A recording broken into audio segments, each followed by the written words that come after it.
இப்போ இருக்கிற ஆளுநர் ஆர்லேகர் மேல நமக்கு செம்ம கோபம் இருக்குன்னு வச்சுப்போம். ஆனா அவர் பண்ணது சரியா? அவரோட அதிகாரங்கள் என்னென்னு இன்னைக்கு வீடியோல பார்க்கலாம். கடைசியில முக்கியமான பாயிண்ட் இருக்கு, ஃபுல்லா பாருங்க. மறக்காம சேனலை சப்ஸ்கிரைப் பண்ணிட்டு லைக் பண்ணிடுங்க. என்னதான் மக்களால தேர்ந்தெடுக்கப்பட்ட முதல்வர் இருந்தாலும் சட்டசபையில அவங்க ஒரு புதுசா சட்டம் கொண்டு வந்தா அதை இவர் தான் அப்ரூவ் பண்ணணும். அவருக்கு அந்த சட்டம் சரியா படலைன்னா மறுபரிசீலனை செய்யணும். இல்லைன்னா அவர் குடியரசுத் தலைவர் ஓகே சொல்றதுக்கு அனுப்பி வைப்பார். அப்புறம் ஒரு நாட்டோட முதல்வர் அப்பாயிண்ட் பண்றதும் இவர்தான். பட்ஜெட் பத்தி தெளிவா சட்டமன்றத்துக்கு சொல்றதே இவர்தான்.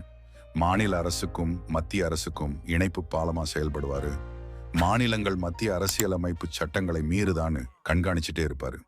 அப்படி ஏதாச்சும் தப்பா பட்டா ஸ்ட்ரைட்டா குடியரசுத் தலைவர் ஆட்சி கொண்டு வர இவரால முடியும். உயர் நீதிமன்ற நீதிபதிகளை தேர்ந்தெடுக்க அதிகாரம் இருக்கு.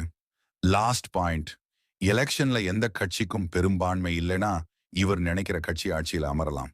இத பத்தி உங்களோட கருத்தை கமெண்ட் பண்ணுங்க பை.